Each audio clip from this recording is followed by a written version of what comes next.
সম্মানিত প্রিয় ভাইরা, এখন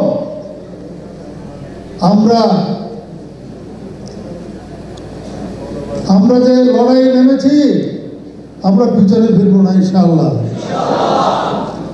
আমরা 7 দফা দাবিতে এখন মাঠে নেমেছি।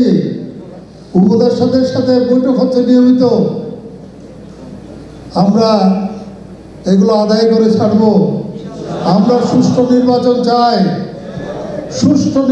চাই, সবাই যাতে ভোট দিতে পারে এই ধরনের একটা পরিবেশ চাই। এবং আমাদের ভোটের একটা কথা আমরা বলেছি, সেটা হচ্ছে পিআর পদ্ধতিতে আমরা নির্বাচন চাই। পিআর মানে কি? মানে সবাই নিজের মার্কাতে ভোট